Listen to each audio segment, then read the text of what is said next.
ఇటీవల కాలంలో ఫ్రాడ్స్ ఎక్కువయ్యాయి. ముఖ్యంగా ఆన్లైన్ మోసాలైతే కొత్త పుంతలు తొక్కుతున్నాయి.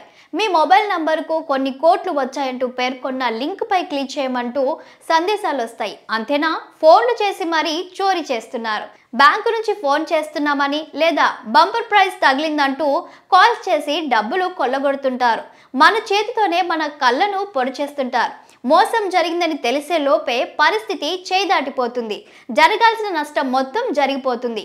సైబర్ నేరగాళ్లకు ఫిర్యాదు చేసినా డబ్బులు వెనక్కి వచ్చే దాఖలాలు చాలా తక్కువ. సామాన్యులే కాదు, సెలబ్రిటీలు కూడా మోసాల బారిన పడుతున్నారు. తాజాగా ప్రముఖ యాంకర్ బిగ్ బాస్ బ్యూటీ మోసపోయానని ఆవేదన వ్యక్తం చేసింది. ప్రముఖ anchor Bigg Boss season 6 participant Arohi Rao చేదు అనుభవాన్ని ఎదుర్కొంది. తాను మోసపోయానంటూ ఓ వీడియోను షేర్ చేసింది. న్యూస్ యాంకర్ గా పాపులర్ అయిన ఈ వరంగల్ ముద్దుగుమ్మ అనేక ఛానల్స్ లో పనిచేసింది. ఆ తర్వాత పలు షార్ట్ ఫిల్మ్స్ లో కూడా నటించింది. తెలంగాణ యాసలో మాట్లాడడంలో దిట్ట. దీంతో ఆమెకు యాంకర్ గా ఛాన్సులు రావడం మొదలుపెట్టాయి. ఆమె పాపులర్ కావడంతో బిగ్ బాస్ 6 లో ఎంట్రీ ఇచ్చింది. సుమారు 4 వారాల పాటు బిగ్ బాస్ హౌస్ 6 లో సందడి చేసింది. అనూహ్యంగా ఎలిమినేట్ అయ్యింది. అయితే తాజాగా ఆమె ఓ ఫ్రాడ్ కు గురైంది. ఈ విషయాన్ని ఆమె వెల్లడించింది. నాకు 4 రోజుల క్రితం ఒక ఆర్డర్ వచ్చింది. సరే అని చెప్పేసి అంటే నేను ఫ్లిప్కార్ట్ మీషో రెండిట్లలో పెట్టినా. నేను అడగకుండా ఏం చేసిన అంటే ఏదో ఒక ఆర్డర్ వచ్చి ఉంటుందని చెప్పేసి వెళ్ళి ఆయనకు పే చేసిన యూపీఐ పేమెంట్. నేను 2 యాప్లలో చెక్ చేస్తే అసలు నేను దేంట్లో ఆర్డర్ పెట్టలేదన్నమాట. మళ్ళీ నాకు డౌట్ వచ్చి నేను డెలివరీ బాయ్ కి కాల్ చేసేసి ఏమండి ఇది దేని నుంచి వచ్చిందని అంటే మీషో నుండి డెలివరీ అయిందండి ఇది అని చెప్పేసి అని అన్నాడు. ఈకామ్ ఎక్స్ప్రెస్ అది. సరే అని చెప్పేసి మీషో వాళ్ళ హెల్ప్ సెంటర్కి వెళ్ళి నేను పెట్టిన ఆర్డర్ నాకు వచ్చింది, మనకు రీఫండ్ ఇస్తారా, ఏంది ఇది టోటల్లీ ఫ్రాడ్ అని చెప్పేసి అంటే 72 అవర్స్ లో మీకు మెయిల్ అనేది వస్తుందండి, మీ టికెట్ రేజ్ చేసినాము, కంప్లైంట్ టికెట్ అది అని చెప్పేసి అన్నారు. 72 అవర్స్ అయిపోయింది, నాకు ఎట్లాంటి మెయిల్ రాలేదు. వాళ్ళు ఇచ్చిన ఆర్డర్ ఏంటంటే ఒక క్లాత్ ముక్క, అంటే ఒక వైట్ కలర్ క్లాత్ ముక్క, గుడ్డ ముక్క పంపించాలన్నమాట.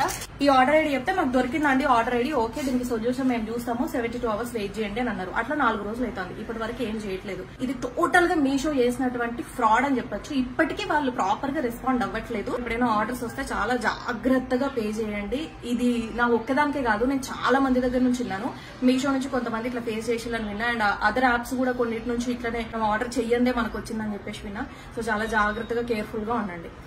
ప్రముఖ ఈ కామర్స్ సంస్థ మీషో తనను మోసం చేసిందంటూ అసంతృప్తిని వ్యక్తం చేసింది. తనకు 4 రోజుల క్రితం ఆర్డర్ వచ్చిందని, ఫ్లిప్కార్ట్, మీషో రెండింటిలో ఆర్డర్ పెట్టి ఉంటానని ఆన్లైన్ పేమెంట్ చేసినట్లు చెప్పుకొచ్చింది.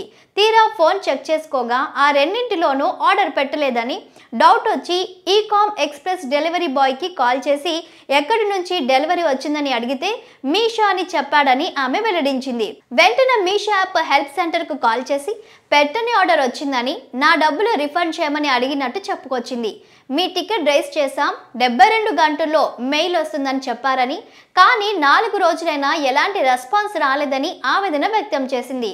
తనకు ఆ ఆర్డర్లో కేవలం ఓ క్లాత్ ముక్క వచ్చిందని, ఇది టోటల్ గా మీషో చేస్తున్న ఫ్రాడ్ అని ఆమె తన సోషల్ మీడియా ఖాతాలో రాసుకొచ్చింది.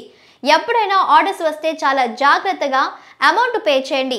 మీషో ఇతర కంపెనీల నుంచి కూడా అనేక మంది ఇలాంటి అనుభవాన్ని ఎదుర్కొన్నట్లు తెలిసింది. జాగ్రత్తగా ఉండండి అంటూ అరోహిరావు వెల్లడించింది. మరి అరోహిరావులా మీరు కూడా ఇలాంటి పరిస్థితిని ఫేస్ చేశారా? మీ అభిప్రాయం ఏమిటో కామెంట్ చేయండి.